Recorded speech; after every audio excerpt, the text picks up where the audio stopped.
Porque foi o primeiro lugar que eu lancei, o primeiro ambiente que eu lancei meu livro.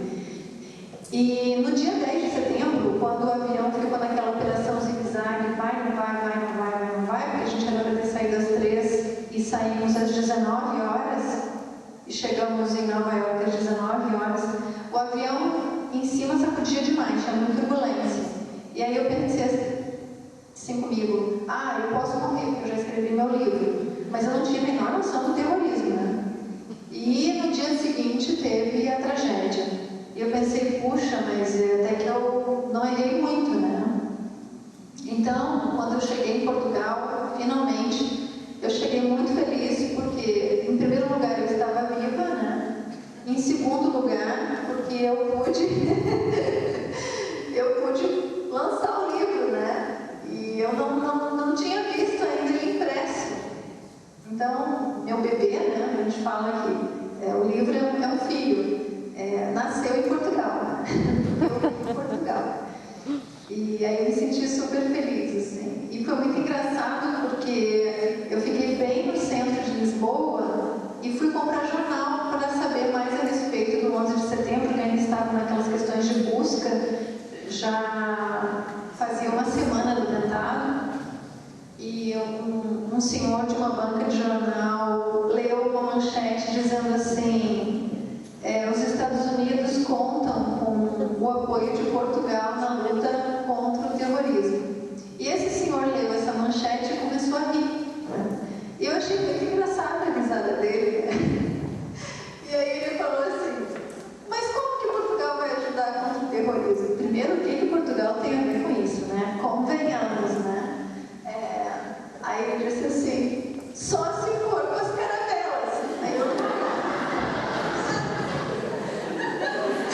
não pude ficar na boca para explicar, né?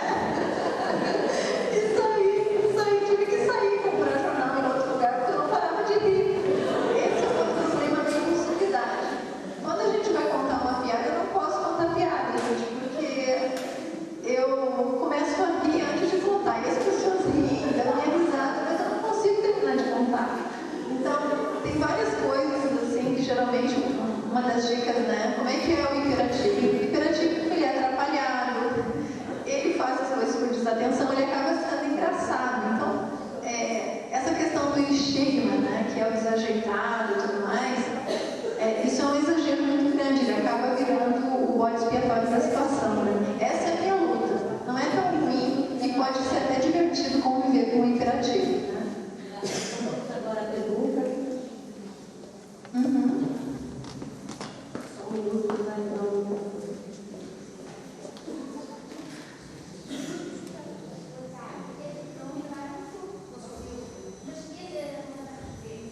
Qual é a relação dos imperativos com os seus pais? Quer as crianças, quer o adulto? Graça. Estamos a perguntar qual a relação dos imperativos com os adultos, com os pais. Quer crianças, quer adultos. A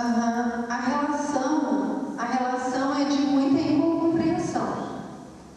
As crianças, elas têm, pela própria natureza da criança, ela é egocêntrica, ela pensa que o mundo gira em torno dela. Até certo ponto gira mesmo, né? O mundo dos pais, pelo menos. Então, elas têm uma dificuldade de se colocar no lugar dos outros. Elas entendem o mundo com a ótica do mundo interno, no delas. Como elas são aceleradas, elas não têm noção.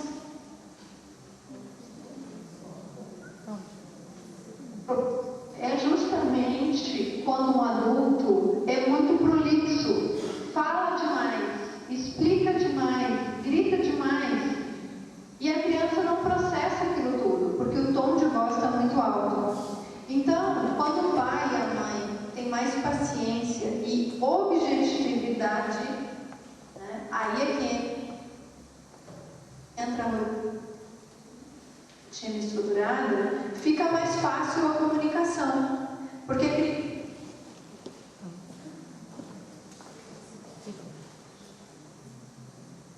dela está dividida em várias coisas, e a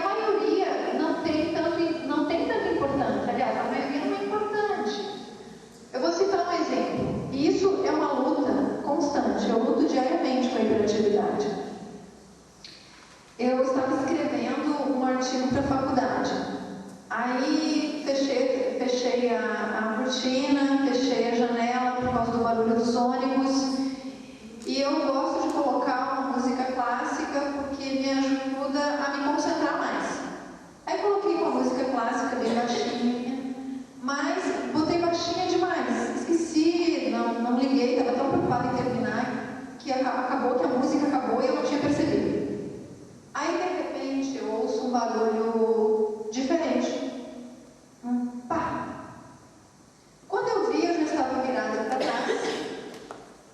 Sabe o que era, gente? Vê se isso é importante. Era uma mosca que havia pousado numa folha de jornal. O que isso é importante para o meu trabalho? Mas vê, quebrou o fluxo do meu pensamento. Até eu voltar de novo, porque eu fiquei indignada em ter que prestar atenção para isso. O cérebro do hiperativo, ele está ligado em tudo que acontece em torno dele. É como se fosse um cérebro de gato. O cachorro, ele é mais focado no osso. E ele fica pensando naquele osso e tudo que for parecido com o osso ele vai.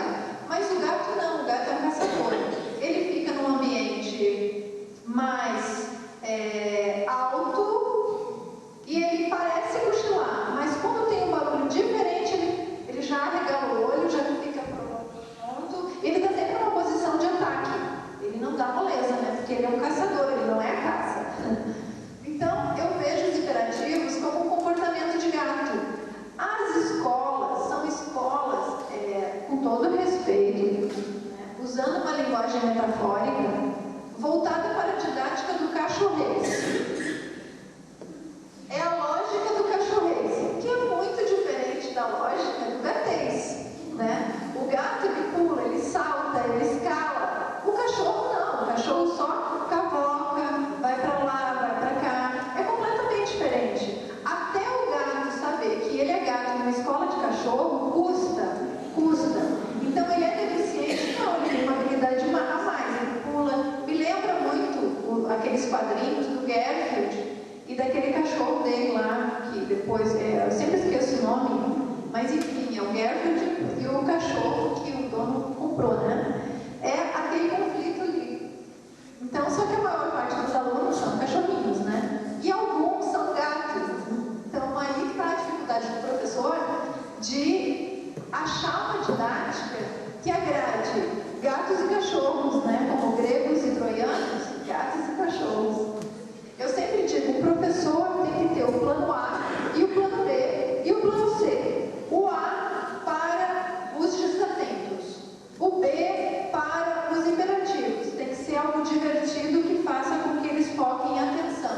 E o C para os superdotados, que terminam rápido a lição e ficam com tempo de sobra para bagunçar. Então, geralmente, eu coloco esses alunos como assistentes. O hiperativo ajuda o desatento, que diverte o hiperativo. Vocês entenderam? O impulsivo, que geralmente é o superdotado, ajuda o desatento, e os dois divertem ou terminam a lição do hiperativo. É um trabalho integrado, um trabalho de equipe. Me lembra muito a didática da escola da Ponte, que teve muito estudo aqui no Brasil. Eu não sei como anda, porque agora eu estou numa outra área, mas me lembra muito isso. Autonomia, responsabilidade e limite. Isso é muito sério. Mais alguma pergunta?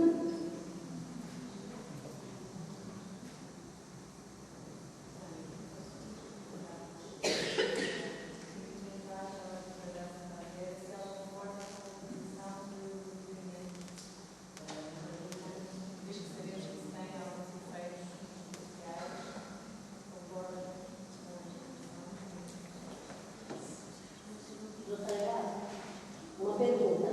Sim. A doutora concorda com a utilização de medicamentos? Bom, essa é a área mais polêmica que se tem hoje. Eu já tenho de crianças que não precisavam de medicação e estavam sendo medicadas. E atendi crianças que precisavam da medicação e não estavam sendo medicadas. A segurança está numa equipe multidisciplinar que congrega o professor. A opinião do professor é muito importante, porque ele tem um universo de observação